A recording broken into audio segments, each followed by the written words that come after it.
In the darkest moments, the promise of excitement can turn women into killers. A charismatic young woman uses the occult for murder. I just can't understand how 3 other girls would follow this woman with these horrific ideas. A teen turns jealousy into a murderous game, and the pack mentality takes hold.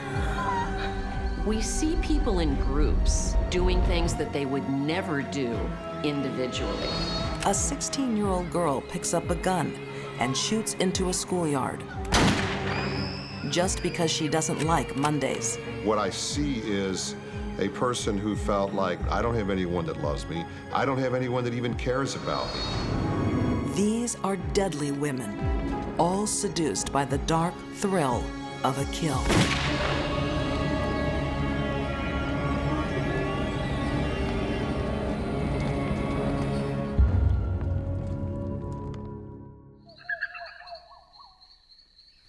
Madison County, Indiana, January 11, 1992.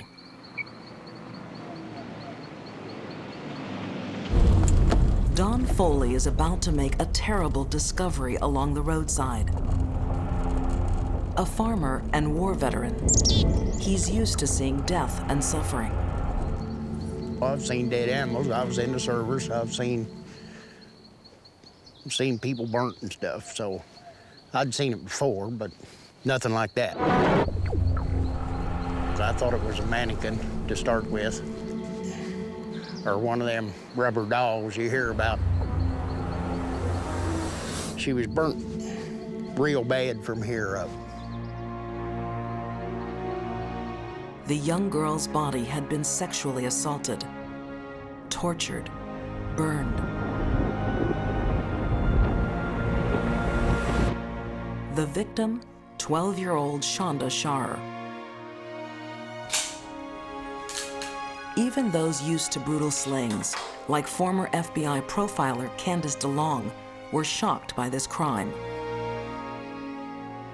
For all the years I've been involved in working with people that committed murder as a psychiatric nurse to my work as an FBI agent, this is one of the most disturbing cases I've ever studied. For Candace DeLong, it's a tragic case of peer pressure gone terribly wrong, turning teenagers into terrifying killers. Shanda Sharer's murderer is not 1, but 4 school-age girls on the ultimate thrill kill. Everybody was shocked when we learned the age of the girls involved. I think that, I know that's what surprised me more than anything else. Indiana State Police Detective Steve Henry headed up the investigation. For some reason, the chemistry was right that night between these 4 girls for this to occur. Alone, young girls rarely commit homicides. But group pressures can override an individual's instinct for caution. We see people in groups doing things that they would never do individually. Some of these violent attacks by a group against one person, they take on like a pack mentality. And one person is always the leader, and the others are followers.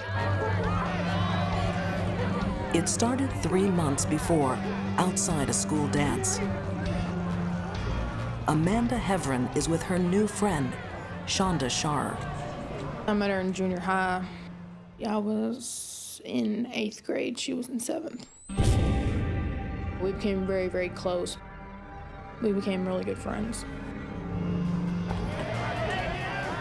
But Amanda's ex-girlfriend is brooding. 16-year-old Melinda Loveless. Jealousy is probably the most common motivator of murder, period. She had tried to beat Shanda up at a dance. I got between them and told Shanda to run. The relationships that they get in at that age may seem trivial, but that's their life's breath. That's their world. If somebody interferes with those relationships, things can get pretty rough. Melinda begins writing letters to Amanda. Frightening letters wishing Shanda dead. Well, obviously, I didn't think she was capable of murder. I thought maybe she'd just, try to scare her, beat her up or something. That's the Melinda that I knew. I didn't know her as being a violent person.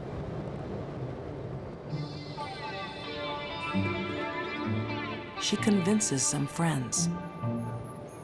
Tony Lawrence, Hope Rippey, and Lori Tackett to take a joyride to Shanda's house. None of the three had ever met Shanda. It's easier to do something when you've got a group of people. You can share the responsibility, share the guilt, share the blame.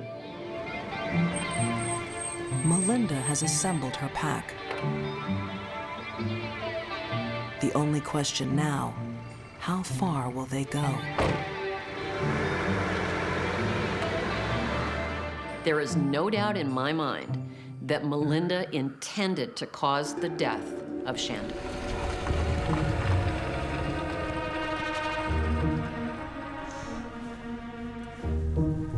Melinda brings a knife, ostensibly to scare Shanda. The pack mentality can take on a life of its own.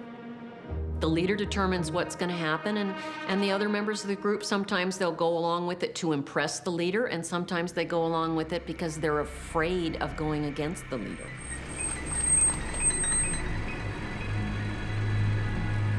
The plan was to lure Shanda into the car, that her good friend Amanda was waiting for her. There were not mean-looking, dirty child molesters.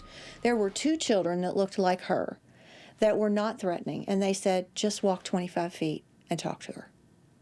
And that's what she did.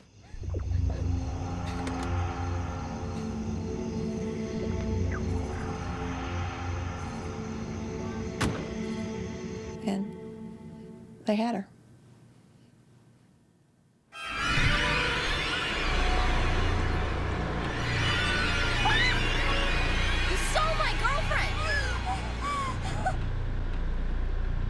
I think when the knife was first put to her throat, some of the followers just thought this was kind of a game, that they really had no idea it was going to end where it did.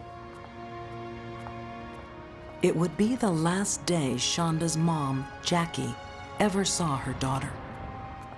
Shanda had never been anywhere that we didn't know where she was or who she was with. Shanda wasn't allowed to go anybody's house that I didn't call the parents, that I didn't go there. I was very, very protective.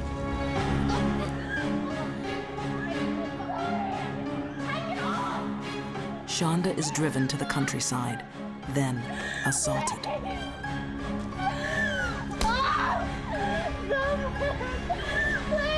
Led by Melinda, 17-year-old Lori Tackett joins in. Lori took the most active role in helping Melinda. And the other 2 girls, I think, were just kind of going along, something to do on a Saturday night. There's really no indication that they knew what was going to happen. After the attack, Shanda is tossed in the trunk.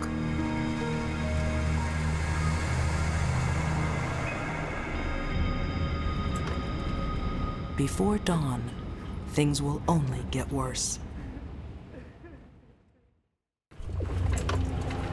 In the dark morning hours, in the winter of 1992, one of the Midwest's most horrific crimes is playing out.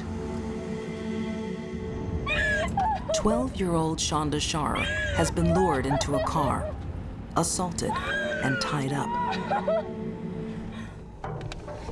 Her teenage captors appear to be on a thrill kill. Shut up. It really isn't that difficult to kill someone quickly if you have a knife and they are disabled. They can't run away from you.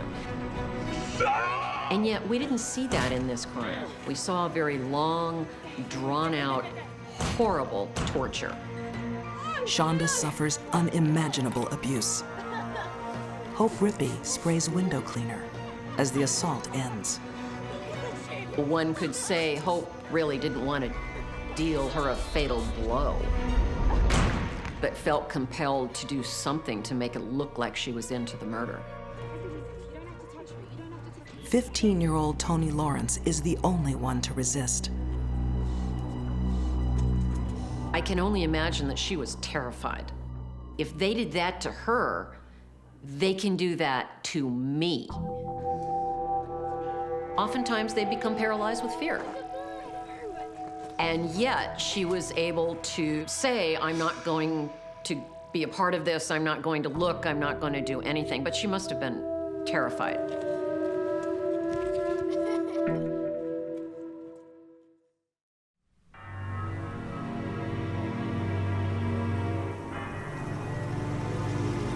Shanda's ordeal has continued for 8 hours. At dawn, her tormentors finally put an end to it.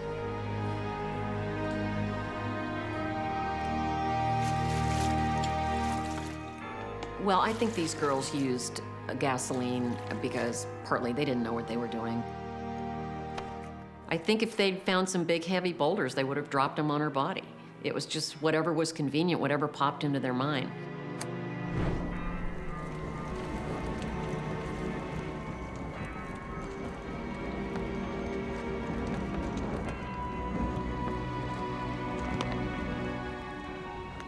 The way it was told to me, they drove away and turned around and came back past the body thinking that she would be burned completely up and there would be no trace of her, and she was still there, so Melinda set her on fire again.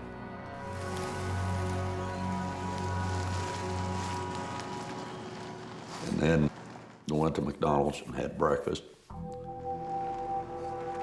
But Shanda wasn't dead.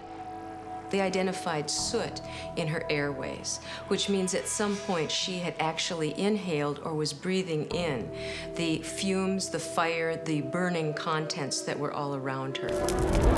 This indicates to all forensic pathologists that she was conscious. They didn't know how to tell me how she had died, and I saw it on television, that she'd been burned alive. I didn't know that.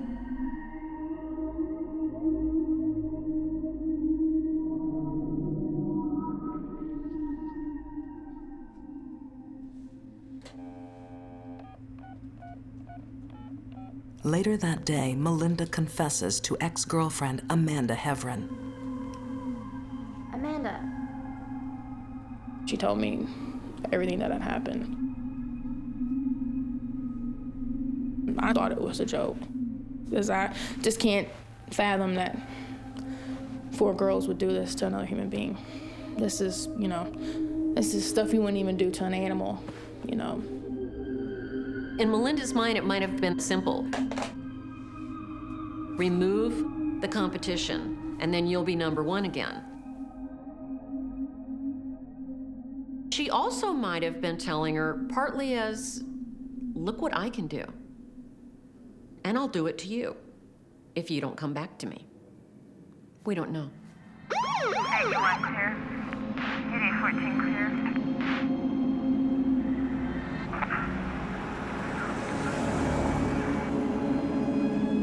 That evening, Toni Lawrence, the only one of the 4 who refused to participate, turns herself in and tells police everything. 8814 clear. Before the night is out, Shanda's killers are behind bars.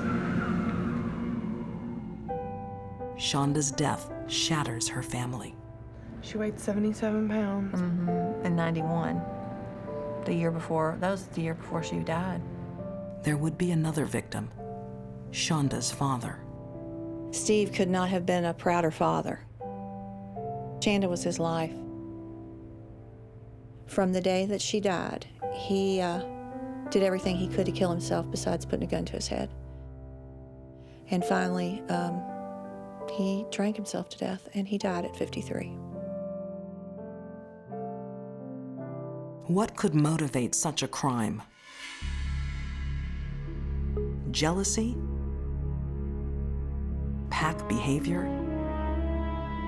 or something else, made possible by other people not even on trial. It's alleged most of the girls came from troubled or abusive homes.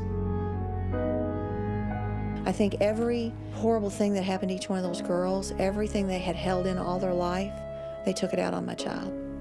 I think that's what they were doing. I think they just all exploded that night. Court testimony revealed Melinda had a violent father who abused her mother, her sisters, and a cousin for years.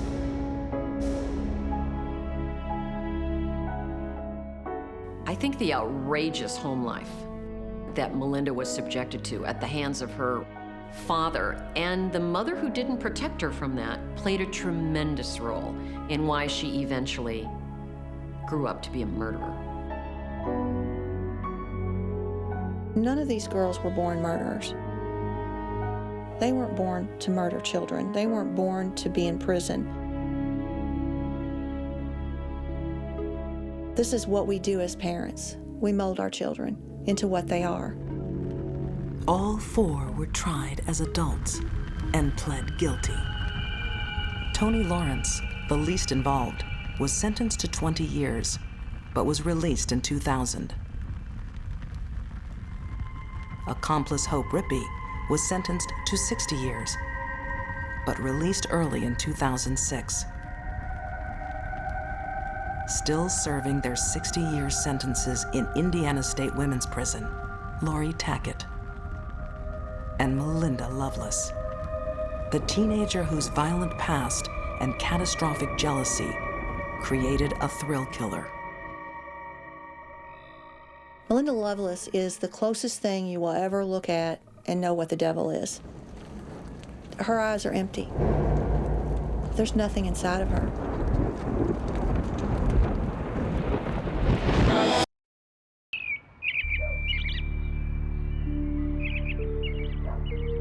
The suburbs have harbored their share of deadly women.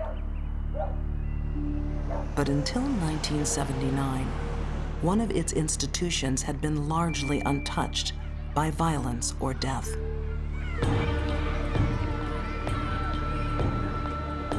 On Monday, January 29, that would change forever. This is one of the most unthinkable, horrendous crimes that could ever occur in California, in the nation, and in the world. The city is San Diego, California. School teacher Daryl Barnes heads off for another day.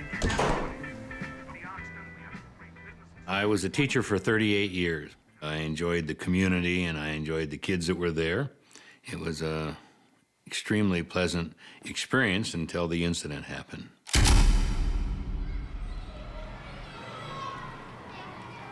Across the road from Daryl's school, Grover Cleveland Elementary, 16-year-old Brenda Spencer is home alone. Her single-parent father has left for work. But Brenda isn't preparing for class. She's looking for a thrill.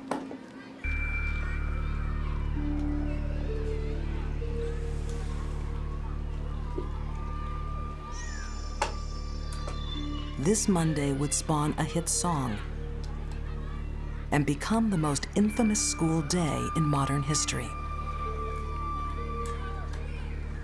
It's difficult to think of anything more evil than shooting into a crowd of school children. For District Attorney Richard Sachs, that Monday starts a case he's followed for 30 years. This was the country's, if not the world's, first school shooting type of case. Before January 1979, this type of behavior, this type of crime was unheard of. It's a Monday that will scar Cam Miller, then just 9 years old. Every day I wake up, I see the scar on my chest, and it's a constant daily reminder that I'm fortunate to be alive. Every parent wants nothing more than to protect their child.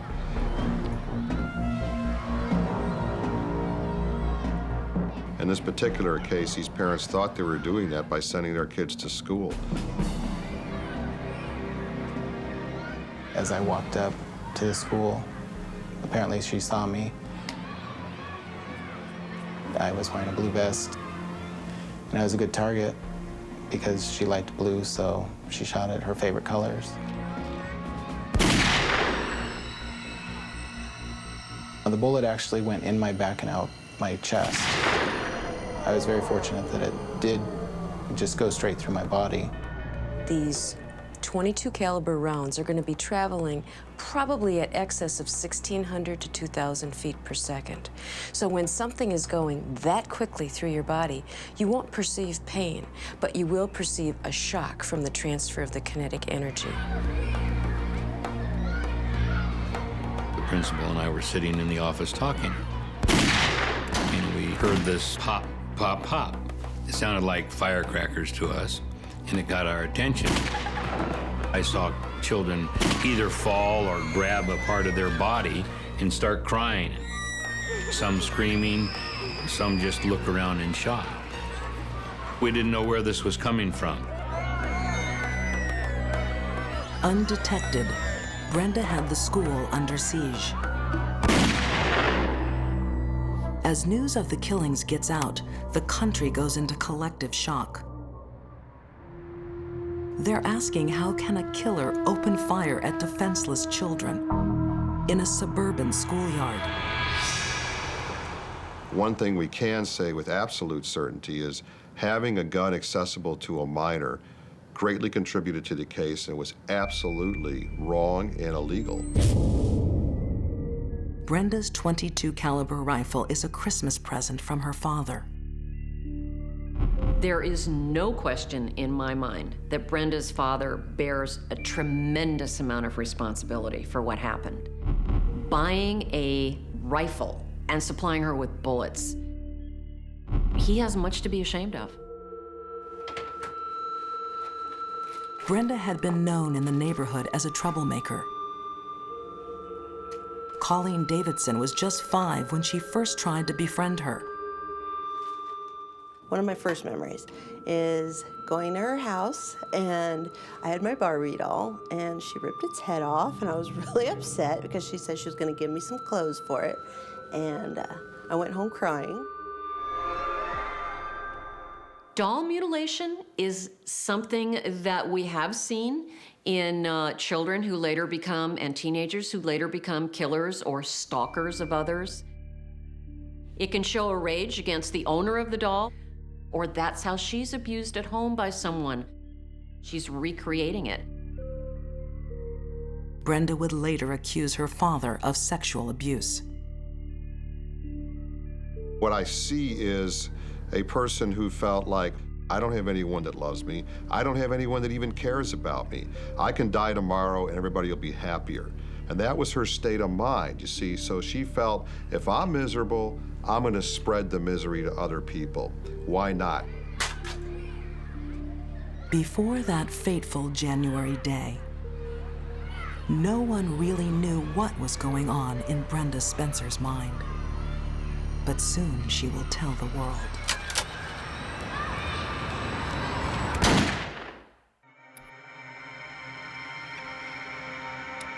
A 16-year-old girl, Brenda Spencer is firing .22 caliber bullets into innocent children. Dropped off at San Diego's Grover Cleveland Elementary School. I realized that I had to get these kids out of here, and that was going to be a big deal because I had to get the ones that were wounded in the office, and there were still kids coming down the street.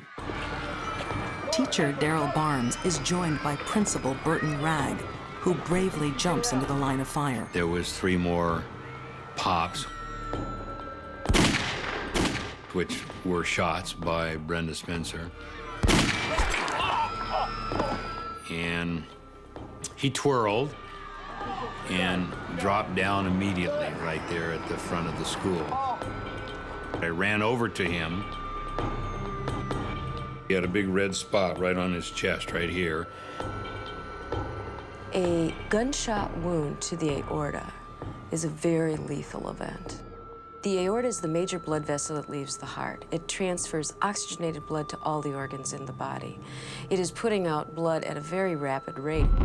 Very, very difficult to survive, even with immediate medical care. Principal Ragg dies at the scene. Daryl risks his life to save the wounded. Of course, I didn't stop her from shooting 8 kids, but at least I got him out of that area in case she wanted to continue to shoot at them. There is more courage that day. School custodian Michael Sukar also braves the sniper. He was taking a blanket to put over Burton Ragg. 3 shots rang out and hit him. He'd been in the service where this is the kind of thing he did. Never been scratched a day in his life in war. Michael, too, will die of his wounds.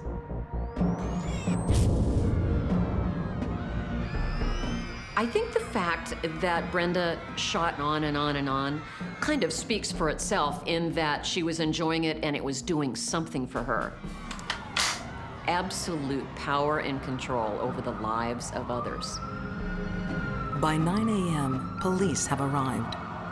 I hadn't had a chance to talk to this police officer except to say, well, there's some bodies out in front, and so he was crawling out to see if he could assist them, and then she shot again.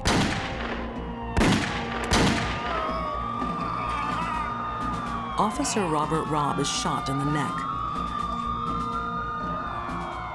She was a very, very good shot. She used very good accuracy in order to hit this many. The death toll only stops when police moved a garbage truck to block Brenda's firing line.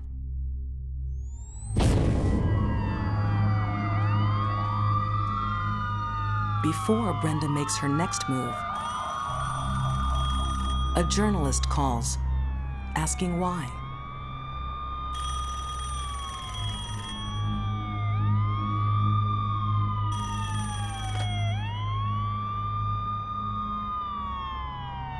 When Brenda said to the reporter, "I did it because I don't like Mondays," when I first read that, it occurred to me that she certainly was not mentally ill when she did it.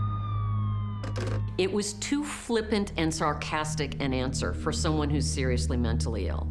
I worked with the seriously mentally ill for 10 years. That's not the kind of answer you get when you ask them a question. And I think it shows Brenda's contempt for society. After a 6-hour standoff, Brenda finally surrenders.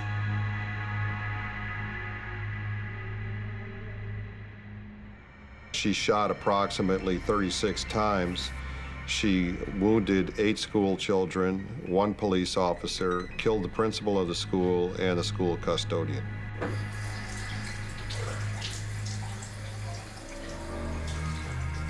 Nine injured, 2 dead, 36 rounds fired, 11 hits.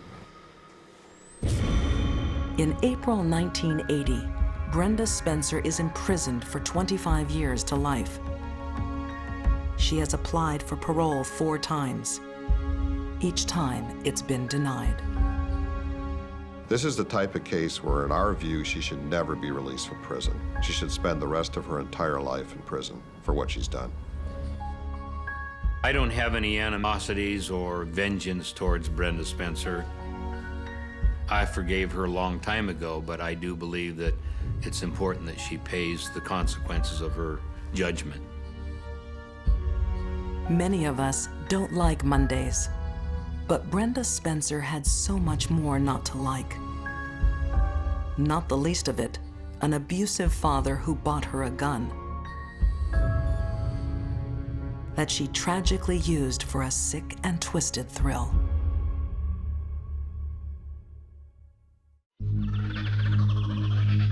A link between excitement and murder. The idea of a thrill kill shocks every society wherever it happens. One morning, the Australian city of Brisbane awoke to news of a most horrific murder. He was covered in blood, absolutely covered in blood. In October 1989, Detective Pat Glancy gets a case he'll never forget. I've seen some shockers, believe me, I have. That murder scene would rate up among the top ones. At the crime scene, a naked father of 5 lay dead. He appeared to be stabbed, with his throat savagely slashed. When we rolled the body over, I truly thought that the head was going to detach from the body. It just almost went its own way, and it was most uncomfortable. Who could commit such a brutal crime? That first day, no one could have guessed. I don't think we even considered the idea of it being a female. We just assumed it had been done by men or a number of men. Detective Glancy and his fellow investigators would be drawn into a world of feminine darkness, a world of the occult, of Gothic ritual, of a belief in vampires. It's hard to believe that the allegations or the report is true. As it turned out, everything was true. State prosecutor Adrian Gundelach found himself in the middle of a unique murder case where the motive seemed to be a lust for blood. Tracy Wigginton, who I would suggest was the main instigator, was telling these girls and leading them along the path to believe that she was a vampire and that she needed human blood to keep going. The black arts had long fascinated 24-year-old Tracy Wigginton. Tracy fantasizes about the occult, holds seances, reads tarot cards. She is physically strong and chooses lesbian girlfriends with similar interests. It's all a far cry from her devout Catholic upbringing. Teenagers frequently develop interest in the very opposite of what they think their family would want them to do. If a child is forced to go to church and they're going to act out and be defiant, an interest in the occult would be exactly the thing they'd go for. Tracy's upbringing left her something else. A small fortune, which she is lavishing on friends and her passion for the occult. The money is an inheritance from her grandparents, who raised Tracy after her mother abandoned her at age 4. Tracy's friends are drawn in by a wealthy, forceful young woman, promising excitement. Dark passions are becoming more than fantasy.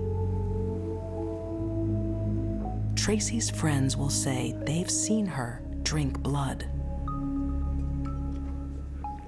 And I said, "Had you seen her drink the blood?" She said, "I have given them blood," she said. She said, "I used my blade that I used for leather work," she said, "and I slit my veins for her, and she sucked the blood from my veins." This is so unusual. Drinking blood would certainly, from a physiologic standpoint, cause iron overload in an individual. At a minimum, it would cause some gastric upset, and is so socially unacceptable.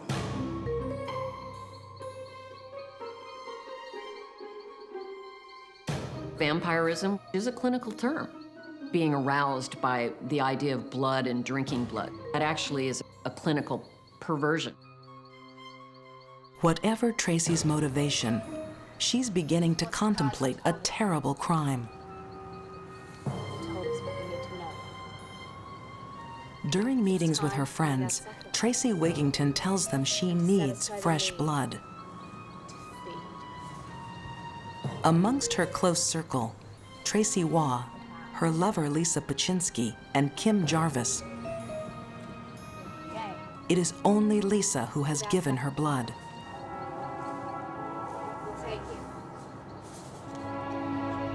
But this time, she wants blood from someone else, as yet unknown, a murder victim. So they planned to get a man. That man that they got was poor Mr. Baldock, I'm afraid. 47-year-old Edward Baldock is the unluckiest man in Brisbane on the night of October 21, 1989. He was chosen at random, the first vulnerable male the girls could find. Paradoxically, Edward thinks things are going his way. He's just won at darts at a local bar and spent his winnings on a few drinks. And he was very inebriated when he left. He had a blood alcohol content over 0.3%. So he's an easy victim to lure into the car with 4 young girls. Edward thinks his lucky streak is continuing. 4 young girls offering a lift, and from Tracy, perhaps something more. There was obviously talk that she was prepared to have sex with him and she'd give him a good time. I think she also indicated that the other girls were available if he felt like them. The girls take their victim to a secluded riverbank. It's well after midnight. Edward appears willing to leave the car and follow Tracy to a boat shed closer to the water. The 3 waited in the car while Wigginton took him down the back. And the interviewing officer said, "What was your thoughts at that time?" And she said, "I was going to kill him. Very cold, I was going to kill him." What now? But Tracy doesn't strike immediately. Oh, come on. She appears to lull her victim into a false sense of promise and security. What are you going to do? Then, Tracy excuses herself for a moment. Hey. Edward has the presence of mind to take some precaution with his newfound friend. He hides his wallet. He had that sixth sense, I suppose. He thought he might be robbed. So he slipped his wallet under the corrugated door of the nearby sailing shed. Edward finds a loose credit card, and assuming it's his, hides that too. It would be one of Edward's last actions. She's coming back. Tracy, you gotta see. In Brisbane, Australia, occult enthusiast Tracy Wigginton is asking her friends to help her commit murder. She has her victim. All she needs now are weapons and assistance.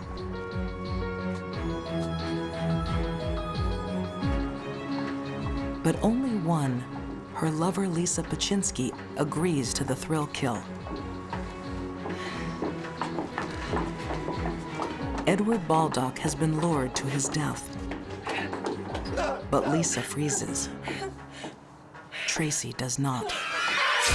She said she stabbed in as hard as she could and that the knife went right to the hilt. She said she got the knife and tried to get into the bones. That was her words, tried to get into the bones. Tracy's first blow almost severs Edward's spinal cord. It tells me there was a great deal of force, one which would have cut through all of this bone and nearly cut that spinal cord in half. Now the murder takes on a new vicious frenzy.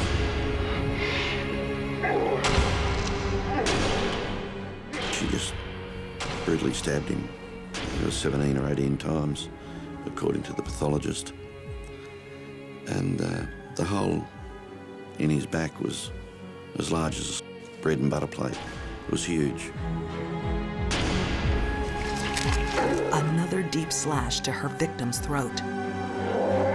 Then the reason Tracy gave for wanting to kill an innocent stranger.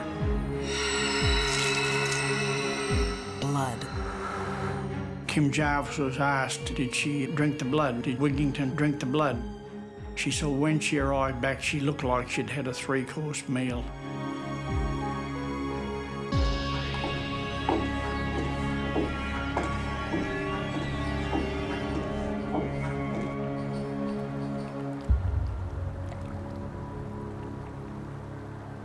Something happened that night no one believed possible.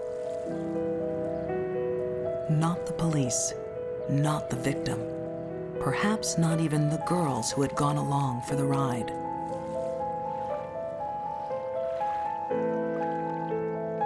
Only Tracy knew.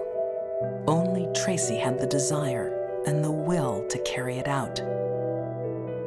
It was a very depraved and very cruel murder, and it's one of the worst.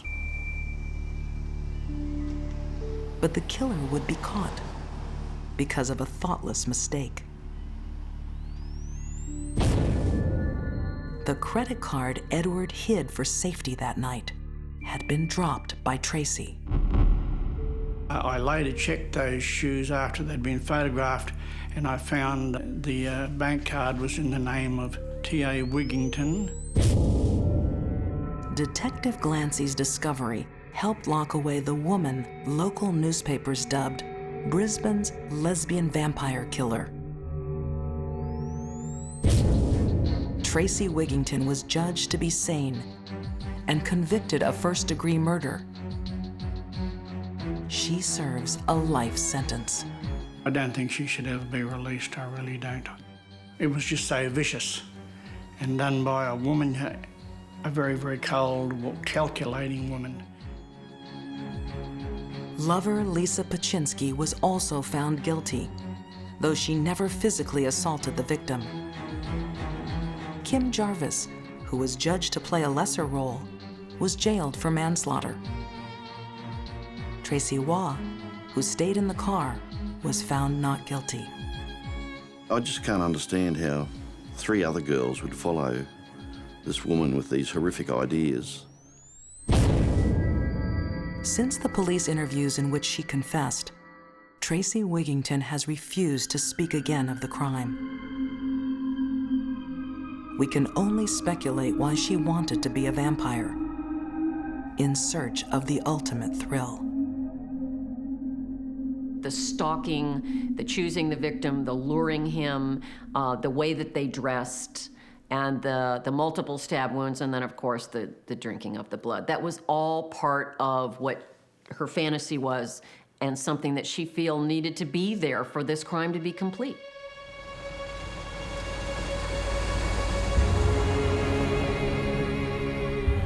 For these deadly women, an ordinary life was not enough.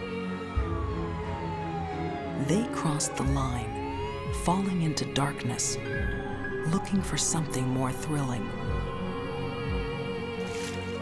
For Melinda Loveless, it was the thrill of revenge.